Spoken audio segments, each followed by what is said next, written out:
जय हिंद बच्चों।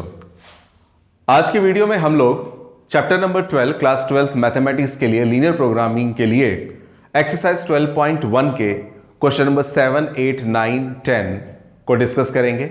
साथ ही साथ में जो सेकंड एक्सरसाइज है उसका क्वेश्चन नंबर 11 भी हम लोग डिस्कस करेंगे। हालांकि इसकी प्रीवियस वीडियो में हम लोगों ने क्वेश्चन नंबर 1 to 6 तक सॉल्व कर लिया था। वो बेसिक क्वेश्चन थे। अगर आपने उस वीडियो को नहीं देखा है तो पहले उसे जरूर देखिए, उसके बाद इस वीडियो को देखेंगे तो ज्यादा अच्छा रहेगा। एग्जाम के पॉइंट ऑफ व्यू से ये वाली वीडियो बहुत इंपॉर्टेंट है। आप शुरू से लेकर आखिर तक इस वीडियो को देखिए, चीजें समझ में आएंगी और अपने फ्रेंड्स को भी इस चैनल को शेयर कीजिए। एग्जाम में आपका इस टॉपिक से 5 मार्क्स का क्वेश्चन आएगा और वो क्वेश्चन 100% आज की वीडियो पर बेस्ड होगा। क्वेश्चन नंबर 8 को देखते हैं। क्वेश्चन है x + 2y > 100, 2x - y <= 0, 2x + y <= 200, x and y both <= 0। इनको बेस बनाते हुए आपको मैक्सिमम और मिनिमम वैल्यू पता लगानी है, इसकी मैक्सिमम और मिनिमम। एक बात सुनिएगा जरा। सबसे पहली बात तो ये जो लिखा है ना x and y both <0, इसका मतलब सीधी सी बात एक ही है कि आपको जो शेडिंग पार्ट करनी है वो किस में करनी है, फर्स्ट क्वाड्रेंट पे पहुंचना है। ये थोड़ा सा लंबा सॉल्यूशन होगा, देखते हैं जरा। सॉल्यूशन जब स्टार्ट करेंगे तो सबसे पहले टेकिंग फर्स्ट, सीधा मैं फर्स्ट इक्वेशन को ले रहा हूं। क्या है? x + 2y = 100। तो सीधा मैं पॉइंट बना रहा हूं। पॉइंट वैसे ही जैसे मैंने शुरू के क्वेश्चन में करे हैं। अब थोड़ा सा मैं शॉर्ट करूंगा पॉइंट निकालने के लिए। एक बार x = 0 पुट करेंगे और एक बार हम लोग क्या करेंगे, y = 0 पुट करेंगे। अच्छा बच्चों, अगर मैंने x के बदले 0 पुट किया, 0, तो y का पॉइंट क्या आ जाएगा? ये 0 हो जाएगा, यानी कि y का पॉइंट आ जाएगा 50। कैसे निकालते हैं मैंने पिछले क्वेश्चन से बताया है। b पॉइंट क्या आएगा? अगर मान के चलिए मैंने y के बदले 0 रखा, अगर मैंने y के बदले 0 रखा तो 0 to 0, तो x का पॉइंट क्या आ जाएगा? यानी कि ये पॉइंट देखते के साथ ही दिमाग में ये बात दौड़ने लग गई कि अब आप जो ग्राफ बनाएंगे और उसमें जो पॉइंट लेंगे ना, 50, 100 इस तरह से लेंगे। ये नहीं कि ग्राफ बनाना शुरू कर दिया 1, 2, 3, 4, 5 लेना कर दिया, नहीं, ये बेवकूफी होगी। जैसे पिछले वाले क्वेश्चन में 5, 10, 15 का गैप लिया था, तो इसमें आप 50-50 का गैप ले लेंगे, है ना? नहीं तो 1-1 का लेंगे तो बनाते रह जाएंगे, है ना? चलिए इसी तरह से अब ले लेते हैं इक्वेशन सेकंड। ये तो फर्स्ट हो गया, अब सेकंड को ले लेता हूं। सेकंड में समझदारी है बच्चों, देखना। सेकंड में ले लेता हूं। सेकंड में क्या है? 2x - y = क्या दिखाई दे रहा है? 0। 2x - y = में 0 दिखाई दे रहा है, तो यहां पे भी मैं क्या करूंगा, अगला पॉइंट बनाऊंगा। x के बदले क्या रखूंगा मैं? 0। अगर बच्चों मैंने x के बदले 0 रख दिया तो 0 to 0, x के बदले 0 रखूंगा तो 0 to 0 होगा। अगर मैंने x के बदले 0 रख दिया तो 0 to 0, 0 - y मतलब y की वैल्यू टोटल क्या आ जाएगी? y की वैल्यू तो 0 आ गई। भाई जब आपने x के बदले 0 रख दिया तो y के बदले भी क्या आ गया? 0। और आपको पता होना चाहिए पूरे ग्राफ में x भी 0 और y भी 0 कहां पर आता है? ओरिजिन पर।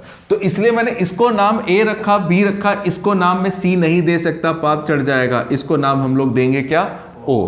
o का मतलब होता है, याद रखिए क्या बोला? ओरिजिन। तो इसको हम लोग o बोलेंगे, याद रखिएगा। अच्छा एक और चीज याद रखनी है कि जब मैंने x के बदले 0 रख दिया तो y भी 0 आ गया। अब मैं अगला पॉइंट जब बनाऊंगा बच्चों, तो यहां पे पहले मैंने x रखा था तो 0 आया। यहां पर हम क्या करते थे, पहले x रखते थे 0 तो y का पॉइंट निकलता था, फिर अगले स्टेप पर y 0 रखते थे तो x का पॉइंट निकलता था। अब मैंने यहां पे x तो 0 रख दिया, y 0 आ गया। अब मैं यहां पे भी y के बदले कुछ रखूंगा। अगर बच्चों मैंने y के बदले 0 रख दिया, जैसे रखते हैं, अगर y के बदले 0 रख दिया तो क्या होगा? देखिए धोखा होगा। y के बदले 0 रखूंगा, 0, 2x में से 0 जाएगा 0, माइनस का 0 उधर आके +0। हेलो, यानी कि 2x = 0, 2 मल्टीप्लाई में डिवाइड में जाएगा, यानी कि x की वैल्यू क्या आ जाएगी? अरे भैया ये भी 0, 0 है, ये भी 0, 0 है। जब दोनों के दोनों पॉइंट अगर 0, 0 हो गए तो लाइन कहां बन पाएगा? क्योंकि आपको ग्राफ खींचने के लिए 2 डिफरेंट पॉइंट होने चाहिए ना भाई। एक पॉइंट यहां पर, एक पॉइंट यहां पर है, मिलाएंगे तो ग्राफ बनेगा ना। अब एक पॉइंट यहां पर है, दूसरा पॉइंट भी यहीं पर है, तो क्या खींच लोगे ग्राफ? आप नहीं खींच पाओगे। तो इसका मतलब क्या हुआ? मतलब इसका यह हुआ कि जब भी किसी क्वेश्चन में, ध्यान रखिएगा, क्वेश्चन नंबर 7, 8, 9, 10 सभी में यही चीज है। अगर किसी क्वेश्चन में x 0 रखने पर y भी 0 आ गया, तो अगली सिचुएशन में आप y = 0 नहीं रखेंगे, कोई और नंबर रखेंगे। कोई और नंबर, जो भी आपका लकी नंबर हो वो रख सकते हैं, a, b, c। अब मैं y के बदले क्या रख दूं? y के बदले अब क्या रखूं, जैसे आपके मन में आ रहा होगा 1 रख लो, 2 रख लो, 3 रख लो, नहीं, इतना भी लकी नंबर मत रखना, ऐसा नंबर रखना जो इसके आसपास का हो। जैसे ये क्या है 50, ये है 100, तो इसी के हेर फेर में आप नंबर रखिए यहां पर, तभी ग्राफ ठीक बनेगा, अदरवाइज नहीं। जैसे मैं y के बदले बताओ क्या रखूं, मान के चलिए y के बदले मैंने 100 रख दिया। अगर मैं y के बदले 100 रख देता हूं, 100 तो बताओ क्या होगा, y के बदले 100 रखूंगा, माइनस का 100 उधर आके प्लस का 100, 2x इक्वल टू 100, यानी कि x की वैल्यू क्या आएगी 50। जरूरी नहीं है आप 100 रखिए, आप 200 रख लीजिए, 150 रख लीजिए, जो आपकी श्रद्धा वो रख लीजिए, लेकिन 1 2 3 4 मत रखिएगा। हाँ, अगर क्वेश्चन में 1 2 3 4 की रेंज चल रही होती तब मैं 100 नहीं रखता, तब मैं भी 1 2 3 रखता। 1000 की रेंज चल रही होती तो मैं 1000 ही रखता। जिस शकल के ये लोग हैं, जिस बिरादरी के ये लोग हैं, उसी तरह से नंबर रखना पड़ेगा ना, तभी ग्राफ सही बनेगा। तो आपके 2 पॉइंट क्या बने, एक बना 0 0 और एक बना 50 100। बात समझ में आई होगी।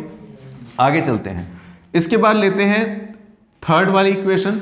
थर्ड क्या है हमारी, थर्ड है बच्चों 2x plus Y equals to क्या है 200 है। तो अब मैं यहां पे क्या करूं, यहां पे भी a b c पॉइंट तो बन चुका है, अब d पॉइंट बनाता हूं। x के बदले अगर मैं 0 रखूंगा तो क्या होगा बताइए, 0 2 0, प्लस का 0 इधर आके माइनस का 0, मतलब y का पॉइंट क्या आ गया 200 आ गया। अच्छा जी ठीक है, कोई बात नहीं। अच्छा, अब y के बदले कुछ रखूं तो क्या रखूंगा, 0 रख दीजिए, y के बदले 0 रखेंगे, 0 प्लस 2x 2x, 2 इसके डिवाइड में जाएगा, क्या आएगा। यानी कि कुल मिलाकर के मैंने तीनों पॉइंट्स तैयार कर लीजिए। कौन कौन से बच्चों, ये वाला पॉइंट तैयार किया, ये वाला पॉइंट तैयार किया, ये वाला पॉइंट तैयार किया। सबसे पहले हम लोग अब इसका ग्राफ खींचेंगे बच्चों। ये हमारा बाय डिफॉल्ट y एक्सिस है और ये हमारा x एक्सिस है। तो देखते हैं, ग्राफ बनाते हैं। पहला है x का 0 y का 50, x का 0 y का 50, ये रहा जी, ये x का 0 अब इस तरफ लिखता हूं 50, और अगला है x का 100 y का 0, x का 100 y का 0, ये b पॉइंट है, x का 100 y का 0। अब इन दोनों को मिला देंगे आराम आराम से, बड़े इत्मीनान से, ये मिला दिया। आप सुंदर बनाइएगा, ग्राफ जितना सुंदर उतना अच्छा लगता है। x plus 2y, x plus 2y more than equal to 100। अरे बाबा, पहले तो इसको जरा चेक कर लीजिए ट्रू है या फॉल्स है। तो लाइन की इक्वेशन को उठा लीजिए। लाइन की इक्वेशन क्या है, x plus 2y more than equal to 100। अब एक बात बताइए, ये ट्रू है या फॉल्स है, उसके लिए क्या करेंगे हम लोग, x के बदले भी 0 और y के बदले भी 0 रखेंगे। अगर x के बदले 0 रखेंगे 0, y के बदले 0 रखेंगे 0 प्लस 0 0, ये तो 0 0 ही हो गया। अब एक बात बताइए, जो 0 0 लिख दिया तो 0 प्लस 0 तो 0 ही आ जाना है। क्या ये बड़ा होता है 100 से, क्या 0 बड़ा होता है 100 से, नहीं होता। यानी कि स्टेटमेंट क्या है, फॉल्स है। तो फॉल्स है तो किस तरफ जाएंगे, अवे फ्रॉम ओरिजिन या अपोजिट टू ओरिजिन। जैसे ही ओरिजिन आ गया ना, आप यहां पे खड़े हुए हैं मान के चलिए, तो ट्रू होता तो ओरिजिन की तरफ खिंचते, फॉल्स है तो ऊपर की तरफ जाएंगे, ज्याओ ऊपर की तरफ चले जाएंगे। ये हुई पहली लाइन। अच्छा, इसके बाद मैंने अभी कौन सी लाइन की बात करी है, मैंने बात करी है इस वाली लाइन की, ये पॉइंट रहा। अब बात करते हैं इसकी, ये क्या है, x का 0 y का 0, दोनों ही 0 है, यानी कि यहां पर आएगा 0 0, और x का 50 y का 100, x का 50 y का 100, x का 50 50, ये रहा y का 100, ये रहा, ये आ गया। ये पॉइंट क्या है, नाम बताइए, C, x का 50 y का 100। अब इन दोनों को मिला देंगे, ये मिलाया, ये इसका नाम क्या है, क्या नाम है भाई, इसका नाम है 2x minus y less than equal to 0। खास बात तो यहां पर है जी। अब इसमें भी जरा ट्रू फॉल्स चेक करते हैं। इसका ट्रू फॉल्स चेक करेंगे तो देखिएगा थोड़ी गंभीर समस्या आएगी। नाम क्या है इसका, 2x minus y less then 0, और इसी तरह का प्रश्न एग्जाम में आएगा, याद रखिएगा 100%। x के बदले भी 0, अगर मैं y के बदले 0 रखूंगा तो देखिए धोखा होगा, x के बदले 0, y के बदले 0, अरे बाबा 0 माइनस 0 तो दोनों तरफ क्या है 0 0 है। कैसे पता चल पाए कि ये ट्रू है या फॉल्स है, तो जब आपकी लाइन ओरिजिन से होते हुए जाएगी, जब आपकी लाइन ओरिजिन से होते हुए जाएगी, उस सिचुएशन में आप उस लाइन पर टेस्ट करने के लिए ओरिजिन यानी कि 0 0 पुट नहीं करेंगे। अगर आपकी लाइन ओरिजिन से जा रही है तो उस सिचुएशन में, ये केस 100+1% एग्जाम में आएगा, जब भी आपकी लाइन ओरिजिन से जा रही है तो आप उस लाइन पे 0 0 मत पुट कीजिए। सलाह यह है कि एक्स एक्सिस का कोई भी नंबर उठा लीजिए, कोई भी नंबर उठा लीजिए, उस नंबर को इसमें रखिए। उस नंबर को रखने पर अगर आपका रिजल्ट ट्रू आता है तो हम शेड करेंगे किस तरफ, जिस तरफ पॉइंट लिया उस तरफ। याद रखिएगा, जब भी किसी लाइन की आप टेस्टिंग करते हैं तो जो आपने पॉइंट लिया ट्रू आता है तो उस पॉइंट की तरफ शेड करेंगे, फॉल्स आता है तो अवे फ्रॉम दैट पॉइंट। अब जैसे ये लाइन है, एक्स एक्सिस पे मैं कह रहा हूं कोई भी पॉइंट ले लो जो आपको अच्छा लगे। जैसे मुझे ये पॉइंट अच्छा लग रहा है, तो ये पॉइंट क्या है, 50 है। केवल ये 50 नहीं है बच्चों, ये पॉइंट x का 50 है और y का 0 है। बोलो बोलो, x का 50 है और y का 0 है। तो लाइन की इक्वेशन क्या है, 2x minus y less then 0। तो x के बदले में रख दूंगा 50, y के बदले क्या रख दूंगा 0। 50 ले लीजिए, 100 ले लीजिए, तो नजदीक में है तो इसी से काम चला लेते हैं। तो x के बदले 50 रखेंगे, 52 जा 100 माइनस 0, 100 में से 0 क्या 100। अब बताओ क्या 100 छोटा होता है, 100 छोटा होता है 0 से? नहीं, ये स्टेटमेंट क्या है, फॉल्स है। तो मैंने क्या कहा आपको थोड़ी देर पहले, इस लाइन पे जाके खड़े हो जाइए। ये लो जी खड़े हो गए, इस लाइन पे जाके खड़े हो जाइए और देखिए सीधी सी बात क्या भला कि आपने जिस तरफ, अगर आपका ट्रू होता तो उस तरफ वाला पार्ट शेड करते जिस तरफ आपने पॉइंट लिया है। तो इस लाइन पे खड़े हो गए, ट्रू होता तो किस तरफ जाता मैं, जिस तरफ पॉइंट लिया है, मतलब नीचे की तरफ, इस तरफ। लेकिन अभी मेरा ट्रू आया फॉल्स आया, तो मैं किस तरफ वाला पार्ट शेड करूंगा, इस तरफ वाला है जी, इस तरफ वाला ही पार्ट शेड करूंगा। ठीक कह रहा हूं ना मैं?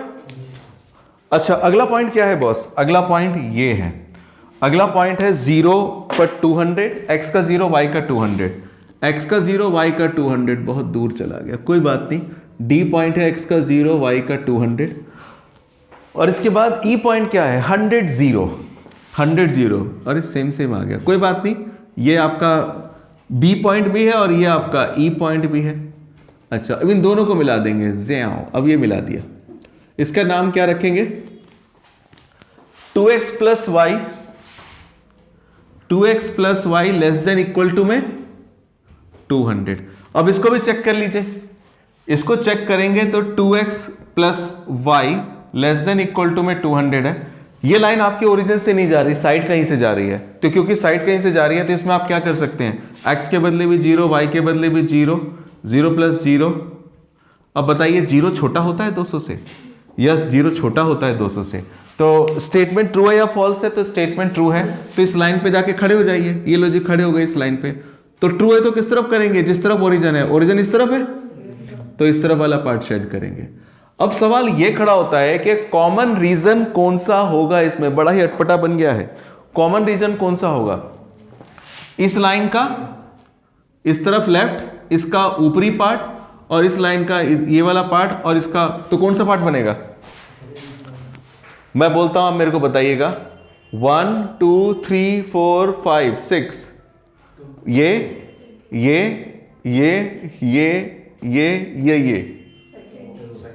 ये वाला सच्ची में कैसे? इसका अपवर्ड, इसका डाउनवर्ड और इसका लेफ्टवर्ड। सही बताया आपने। तो इसका मतलब हमारा जो कॉमन रीजन होगा वो ये वाला होगा, यही हमारा बाउंडेड रीजन होगा। यही ढूंढना तो बहुत बड़ी बात होती है, जिसको आपने बहुत आसानी से बता दिया। ये हमारा क्या कहते हैं, शेडेड रीजन होगा, बाउंडेड रीजन होगा। अब इसके कॉर्नर पॉइंट्स भी देखने जरूरी हैं। तो कॉर्नर पॉइंट कौन कौन से हैं? एक तो ये है, एक ये है, एक ये है और एक ये है। चार में से दो तो पता है, नॉन है। एक है 050, एक है 0200।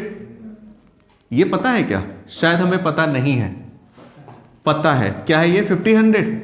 और ये क्या है? पता नहीं। ये पता नहीं। इसका मतलब हमें पता लगाना पड़ेगा। देखिए क्या है कि अभी तो हमें ग्राफ पर ये पता चल गया है कि क्या है, 50-100 है। लेकिन मैं आपको ये सलाह दूंगा कि जब भी आपका क्वेश्चन एग्जाम में आए, अगर आपने ग्राफ पेपर पे बनाया तो चलिए पता चल जाएगा एक्यूरेट जो भी है। लेकिन ग्राफ पेपर जब भी एग्जाम में देने जाएगा, ग्राफ पेपर पे आप नहीं बना रहे हैं तो आप 50-100 को सच्चा मत मानिए, इस पे विश्वास मत कीजिए। क्या करिए, इन दोनों लाइनों को सॉल्व करके इसके पॉइंट निकालिए, चेक कर लीजिए सही है तो ठीक है, नहीं है तो कोई बात नहीं। इस पे विश्वास मत कीजिए। आप दोनों के इंटरसेक्शन पॉइंट निकालिए एलिमिनेशन मेथड से सॉल्व करके, और इसी तरह से इन दोनों लाइनों को सॉल्व करके ये एलिमिनेशन पॉइंट हम लोग निकालेंगे। समझ रहे हैं मेरी बात को? तो अब जरा देखिएगा, हालांकि ये पॉइंट दो जगह कहीं पर आया है। देखिए 50-100 तो केवल एक ही जगह आया है और कहीं तो आया नहीं है। और जगह तो मैंने बस क्या करा था, ये लाइन खींच दी थी, वो बाई चांस काटते हुए उसको चला गया। अब ये बात सच है या नहीं है तो हमें नहीं पता। तो इस पर विश्वास मत कीजिए, विश्वास उस बात पर कीजिए जो मैंने बताया कि इन दोनों के इंटरसेक्शन पॉइंट खुद निकालेंगे, है ना। तो कैसे निकालेंगे जरा समझिएगा। आगे सबसे पहले मैं इन पॉइंट्स को पता लगाता हूं।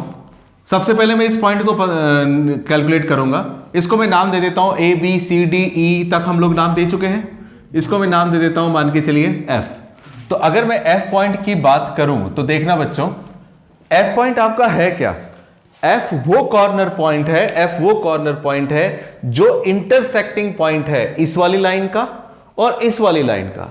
ये वाली लाइन मतलब 2x minus y equals to 0, इस वाली लाइन, और इस वाली लाइन का नाम क्या है? x plus 2y equals to 100। मैं मोर देन और लेस देन वर्ड यूज नहीं कर रहा क्योंकि अब मेरे को इक्वेशन को सॉल्व करना है। तो मैं एफ पॉइंट को अगर सॉल्व करता हूं तो देखिए कौन कौन से लाइन लूंगा। एफ पॉइंट को सॉल्व करने के लिए इस वाली लाइन को लूंगा, इसका नाम क्या है? x plus 2y, x plus 2y equal to 100, इसको लिया। और इस वाली लाइन को लूंगा, इस वाली लाइन को, इसका नाम क्या है boss? 2x plus 2x minus y equals to 0। इन दोनों पॉइंट्स को ले लिया जिनकी वजह से ये पॉइंट बन रहा है। अब इसको सॉल्व करेंगे। सॉल्व कैसे करते हैं? बचपन में सीखा था, सेम सेम कर दीजिए। इसमें 2 से मल्टीप्लाई कर दूंगा तो x plus 2y equals to 100। 2 को मल्टीप्लाई करेंगे 4x minus 2y equal to 0, cut गया। क्या बचा? 5x और ये आएगा 100। x का पॉइंट क्या आ गया? 20, यानी कि x का पॉइंट 20 है। y का पॉइंट निकालने के लिए किसी को भी ले लीजिए, x plus 2y equals to 100। अब x के बदले रख दीजिए 20 प्लस 2y, तो क्या आएगा बच्चों? प्लस का 20 इधर आके माइनस का 20 हो जाएगा। y का पॉइंट क्या आएगा? 40, यानी कि x का तो आ गया 20, y का आ गया 40, यानी कि इंटरसेक्शन पॉइंट आ गया 20 एंड 40। अब इसी तरह से हम लोग इसकी भी बात भी कर लें जरा। इसको मैं नाम कुछ दे देता हूं। अब ये C है या नहीं है नहीं पता, लेकिन मान के चलो ये पॉइंट अगर मेरे को निकालना है तो इसके लिए किसको किसको सॉल्व करना पड़ेगा बताना जरा। इस वाली लाइन का नाम क्या है बताना बच्चों? 2x plus Y equal to 200। अगर मैं लिखूं यहां पे 2x plus Y equal to 200, और इस वाले पॉइंट के बाद ये पॉइंट और किससे बना है? इस वाली लाइन से बना है, ये है ना। एक तो लाइन का नाम है 2x प्लस वाई, इसको ले लिया, और दूसरी लाइन ये वाली है, इसका नाम क्या है? 2x minus Y equal to कितना? 0। अभी मैं जब इसको सॉल्व कर रहा हूं तो मैंने लिख दिया मैं किसके लिए सॉल्व कर रहा हूं बच्चों? f के लिए सॉल्व कर रहा हूं। लेकिन अब मैं इसके लिए सॉल्व कर रहा हूं, अभी मैंने इसका नाम यहां पे कुछ नहीं लिखा। पता है क्यों? यहां पे हम चालाकी दिखा रहे हैं। चालाकी क्या? अगर बाई चांस 50 100 सेम आ जाता है तो मैं लिख दूंगा यहां पे मैंने किसके लिए सॉल्व किया? C के लिए। अगर बाई चांस कुछ और वैल्यू आ जाती है मान के चलिए, तब मैं इसको नाम दे दूंगा G। समझ रहे मेरी बात को? तो थोड़ी सी समझदारी दिखाते हैं और चालाकी दिखाते हैं, इसको सॉल्व करेंगे। y से y कैंसिल, 2 और 2x 4x, 200, x का पॉइंट क्या आएगा? 50। अरे बाबा ये तो सेम आ गया, लेकिन कोई मायूस होने की जरूरत नहीं है, ऐसा भी होता है। अब मैं x के बदले 50 रख दूं फर्स्ट इक्वेशन में, तो 50 रखूंगा, 52 जो 100 प्लस y, अरे भाई ये तो सेम ही आ गया, कोई बात नहीं। x का 50, y का 100, इसका मतलब हमने ये सॉल्यूशन किसके लिए किया है? इस पॉइंट के लिए किया, और इसका नाम क्या है? C। यानी कि समझदारी दिखा ली, पता चल गया। तो मैं कहूंगा जब भी आपको पता भी चल रहा हो ना तो 1 मिनट आपका लगेगा, लेकिन वो 1 मिनट के चक्कर में 5 नंबर ना बर्बाद हो जाए, आप सॉल्व जरूर करें। यानी कि पॉइंट आ गया 50। तो इसका मतलब यह है कि इस क्वेश्चन में हमारे कॉर्नर पॉइंट्स जो आए वो कौन कौन आए? एक तो कॉर्नर पॉइंट आया ये क्या है? 0 50। अगला कॉर्नर पॉइंट आया f क्या है? 20 40। अगला कॉर्नर पॉइंट आया ये क्या है? 50 100। लिख लिया, फिर निपटेंगे। और अगला कॉर्नर पॉइंट बेचारा ऊपर बैठा हुआ है, वो क्या है? 0 200। अब इसके बाद हम लोग क्या करेंगे? थोड़ा सा ग्राफ छोटा कर दिया। इसके बाद हम लोग वही काम करेंगे, कौन सा? टेबल बनाएंगे, टेबल। और टेबल में हम लोग वैल्यू कैलकुलेट कर लेंगे कि क्या मैक्सिमम और क्या है मिनिमम। तो देखिएगा बच्चों जरा, ग्राफ बहुत सुंदर बनना चाहिए आपका। देखिए मैंने कितना सुंदर बनाया है। z हमारा क्या है? z हमारा क्या है? x plus 2y। और पॉइंट्स आपके क्या हैं? पॉइंट ये रहे ना आपके 0 50। ये क्या है? 20 और 40। ये क्या है? 50 और 100। और ये क्या है? 0 और 200। क्यों बच्चों? धर दीजिए और कर दीजिए। x के बदले रखूंगा 0, y के बदले 50, क्या आ गया? 100। अच्छा यहाँ पे x के बदले क्या रखूंगा 20, y के बदले 42 जा 80 यानी कि 100, सेम आ रहा है। यहां पे क्या करेंगे, x के बदले 50, y के बदले 100 2 जा 200, कितना आएगा 250, 250। इसके बाद यहां पे रखेंगे तो क्या होगा बच्चों, 0x के बदले रखेंगे 0 और y के बदले 200 रखेंगे तो 2 2 जा 400, कितना आएगा। आपको पता चल रहा है इसमें सबसे ज्यादा वैल्यू क्या है, कोई भी बता देगा। सबसे ज्यादा वैल्यू 400 है, किस पे 0 200 पे, और मिनिमम वैल्यू क्या है, मिनिमम वैल्यू 100 ही है, और वो दो जगह ही है, 0 50 पर भी और 20 40 पर भी। तो हम स्टेटमेंट लिख कर देंगे क्या, maximum value of z is, maximum value z की कितनी है 400 है, किस पे एट 0 200, 0 200 पे मैक्सिमम वैल्यू है इसकी। एंड आल्सो, थोड़ा छोटा लिख रहा हूं, मिनिमम वैल्यू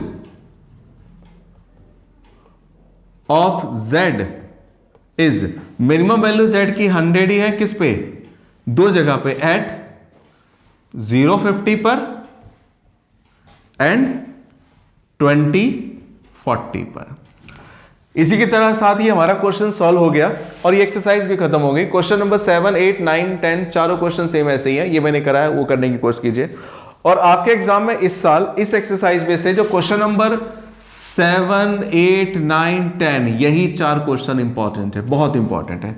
और एग्जाम में आपका वही क्वेश्चन आएगा, आप देखिएगा, जिसमें आपकी लाइन कहां से पास करते हुए जा रही होगी, ओरिजिन से पास करते हुए जा रही होगी। नेक्स्ट एक्सरसाइज आपके सिलेबस में नहीं है, हालांकि एक क्वेश्चन है, क्वेश्चन नंबर 11, इसके बाद वही करते हैं। सेकंड एक्सरसाइज 12.2 में जो शुरू के 10 क्वेश्चन है वो तो आपके सिलेबस में है ही नहीं, केवल एक क्वेश्चन आना है एग्जाम में, उसको जरा बस कर रहे हैं। 11 क्वेश्चन है, कह रखा है आपको, the corner points of the feasible region determined by the following system of linear inequalities. कुछ लीनियर इनइक्वेशंस दे रखी है, 2x + y ≤ 10, x + 3y ≤ 15 and x and y both more than 0। ये इनइक्वेशंस दे रखी है बच्चों।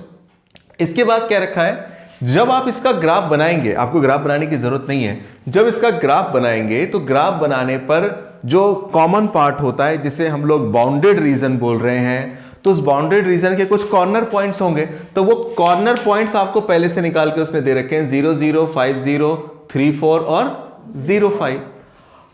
अच्छा, z इक्वल टू आपको क्या दे रखा है, आगे क्वेश्चन में बोल रखा है, क्या बोला कि let z equal to px + qy, मैंने बस मतलब की चीजें लिखी है यहां पर, z equal to px + qy where p and q both more than 0 show that z is maximum. एक और बात, p और q दोनों के दोनों क्या है बच्चों, पॉजिटिव हैं, 0 से बड़े हैं, तो p और q दोनों के दोनों 0 से बड़े हैं, मतलब पॉजिटिव हैं, तो show that z is maximum. z maximum होगा, z मैक्सिमम कब होगा, एट 3 4 0 5। उसने बोला है कि P and Q so that the maximum of Z occurs at both 3 4 and 0 5, यानी कि Z की वैल्यू मैक्सिमम इस वाले पॉइंट पे भी होगी और इस वाले पॉइंट पे भी होगी, आपको पता लगाना है। देखिएगा क्या कंडीशन हो। तो एक बात समझिएगा, इसमें आपको ग्राफ व्राफ नहीं खींचना, इसमें पहले आप क्या कीजिए जरा समझिएगा, आपका जो आखिरी का काम होता है ना क्वेश्चन के सॉल्यूशन का, उस वाले पार्ट को मुझे समझाना है बस, क्योंकि आपको मैक्सिमम और मिनिमम वैल्यू कॉर्नर पॉइंट्स निकालने के बाद का होता है। ग्राफ की लाइन खींचना, कॉर्नर पॉइंट्स निकालना, ये सब हो चुका है इस क्वेश्चन में। तो मैं यहां पे लिखता हूं पॉइंट्स, पॉइंट्स आपका क्या है, z है आपका px qy। अब इन पॉइंट्स को एक एक करके पहले जरा रखिएगा। अगर मैं रखूं, देखो बच्चों, मैं रख के दिखाना चाहता हूं, थोड़ा और क्वेश्चन समझ में आए ध्यान से। अगर मैं x के बदले 0 रखूंगा 0, y के बदले 0 रखूंगा 0। अगला पॉइंट अगर मैं ले लूं क्या, 5 0, अगर मैं 5 0 लूं तो 5 0 क्या होगा, z equal to p, x के बदले 5 और q y के बदले 0, मतलब 5p हो गया, यही आएगा। और इसके बाद अगले जो दो पॉइंट बचे हैं, क्या बचा हुआ है 3 4, तो 3 4 का मतलब z इक्वल टू x के बदले क्या रखूंगा मैं 3, दैट इज 3p, और y के बदले क्या रखूंगा 4q, यानी कि 3p + 4q इतना रहेगा। अच्छा, अगला पॉइंट क्या है 0 5, 0 5 का मतलब 3, x के बदले 0 और q y के बदले 5, मतलब क्या आ जाएगा 5q हो गया। अब क्वेश्चन में उसने क्या बोला है उसे जरा समझिएगा। अब इसमें से एक बात बताइए, ये बड़ा है, ये बड़ा है, ये बड़ा है, ये बड़ा है, कौन बड़ा है हमें नहीं पता। ये तो कंफर्म है कि ये सबसे छोटा होगा, लेकिन इन सब में कौन सा बड़ा होगा हमें नहीं पता। उसने जो बात कही है उस बात को पकड़ते हैं। उसने क्या बोला है बच्चों? उसने बोला है कि so that z is maximum, z की वैल्यू मैक्सिमम है किस पे? 3, 4 पे भी है और 0, 5 पे भी है। और क्या लिखा हुआ है, एक वर्ड बुक में देखिएगा क्या लिखा हुआ है, बोथ। बोथ का मतलब क्या हुआ, हमारी जो z की मैक्सिमम वैल्यू है वो दो जगह मैक्सिमम है। मतलब कैसे? जैसे अभी थोड़ी देर पहले मैंने एक क्वेश्चन किया था, उसमें आप देख सकते हैं मैक्सिमम वैल्यू आ रखी है 250 पिछले क्वेश्चन में, और मिनिमम वैल्यू कितनी आ रखी है 100। और मिनिमम वैल्यू जो 100 आ रखी है दो जगह आ रखी थी ना, अभी जो क्वेश्चन किया था उसी में तो था, मिनिमम वैल्यू 100 थी, दो जगह थी। तो अब एक बात समझो बच्चों जो मैं बोलने जा रहा हूं, बात ऐसी है, इसने बोल रखा है कि मैक्सिमम वैल्यू हमारे फंक्शन की 3, 4 पे भी आएगी और 0, 5 पे भी आएगी और दोनों पे आएगी। यानी कि मैक्सिमम वैल्यू 0, 5 पे भी आएगी मतलब ये, और किस पर आएगी 3, 4 पे भी आएगी। इसका मतलब ये दोनों की दोनों z की कौन सी वैल्यू है, मैक्सिमम वैल्यू है। दोनों की दोनों मैक्सिमम वैल्यू होने का क्या मतलब हुआ, दोनों की दोनों मैक्सिमम वैल्यू होने का मतलब ये दोनों के दोनों सेम रहे होंगे। क्योंकि अगर इनमें से अगर ये बड़ा हो गया होता अगर, तो फिर इसे थोड़ा ना मैक्सिमम बोलता, इसे बोलता। या इन दोनों में से अगर ये बड़ा हो गया होता तो फिर इसे मैक्सिमम बोलता, इसे थोड़ा ना बोलता। जब वो बोल रहा है दोनों ही मैक्सिमम है तो इसका मतलब कि दोनों के दोनों क्या है, सेम। ठीक उसी तरह से जिस तरह से प्रीवियस क्वेश्चन में दो जगह वैल्यू शॉर्ट में लीस्ट में 100 आई थी, तो आपने क्या बोला था, दोनों जगह वो क्या है, मिनिमम है। तो एज पर क्वेश्चन एक बात समझिएगा, z is maximum at both 3, 4 और कौन सा है 0, 5। इसका मतलब 3, 4 पे जो आपको वैल्यू मिलेगी 3p प्लस 4q, और 0, 5 पे जो आपको वैल्यू मिलेगी क्या 5q। ये तो वैल्यू दोनों के दोनों आपस में क्या होनी चाहिए बच्चों, इक्वल होनी चाहिए। बोलिए हाँ है ना। अब मैं यहां पर मान के चलो 3p को इधर रहने दूं, q वालों को एक तरफ ले जाऊं, तो 5q प्लस का 4q इधर आके क्या होगा, माइनस का 4q। 3p इक्वल टू क्या आ जाएगा, q। यानी कि 3p इक्वल टू q कह लीजिए या q इक्वल टू 3p कह लीजिए। अब जरा देखिएगा इसमें से कौन सा ऑप्शन सही है, डी ऑप्शन सही है। इसका मतलब ये हुआ कि मेरा जो z वाला ये फंक्शन है, ये उसने तो बोल दिया था कि इस पे भी मैक्सिमम है, इस पे भी मैक्सिमम है, ये दोनों पे मैक्सिमम होने का मतलब दोनों की वैल्यू सेम है। जब दोनों की वैल्यू में सेम इक्वल लेके चल रहा हूं तो क्या निकल के आ रहा है, q इक्वल टू 3p। इसका मतलब 4 ऑप्शन में से मेरा कौन सा ऑप्शन सही होगा, डी ऑप्शन सही होगा। यही एक क्वेश्चन बचा है इस एग्जाम के पॉइंट ऑफ व्यू से। बाकी जो क्वेश्चन है वर्ड प्रॉब्लम वाले वो हमारे सिलेबस में नहीं है। इसके साथ ही हमारा ये चैप्टर खत्म होता है, ओवर होता है। चीजें आपको समझ में आ रही होगी। फर्स्ट एक्सरसाइज जो है, ये प्रीवियस वीडियो में मैंने उसको फर्स्ट एक्सरसाइज के क्वेश्चंस को कराया है। फर्स्ट एक्सरसाइज में क्वेश्चन नंबर 1 से लेके 6 तक सिंपल है, लेकिन 7, 8, 9 वो इंपॉर्टेंट है और 10 इंपॉर्टेंट है, और एक ये क्वेश्चन अलग से उन्होंने खुद बोला है ये इंपॉर्टेंट है। बाकी और कुछ करने की जरूरत नहीं है। आज की वीडियो में हम लोगों ने क्वेश्चन नंबर 8 और क्वेश्चन नंबर 11 को सॉल्व किया है। इसके बेस पर आप क्वेश्चन नंबर 7, 8, 9, 10 को इजीली सॉल्व कर सकते हैं, और उन्हें अच्छी तरह से सॉल्व कर लीजिए एग्जामिनेशन के पॉइंट ऑफ व्यू से, क्योंकि 100% मैं कह रहा हूं आपके एग्जाम में 2021 जो मई में एग्जाम हो रहे हैं 6 मई से, उसमें इसी में से क्वेश्चन पूछा जाएगा। आपको चीजें समझ में आ रही है और कोई दिक्कत आती है अगर, तो आप कमेंट बॉक्स में आप जरूर लिखें। हमारे डिस्क्रिप्शन बॉक्स में जाके हमारा इंस्टाग्राम पेज है, आप उसको फॉलो कर सकते हैं। कोई भी डाउट हो तो आप वहां पर लिख सकते हैं, आपका प्रॉब्लम सॉल्व किया जाएगा।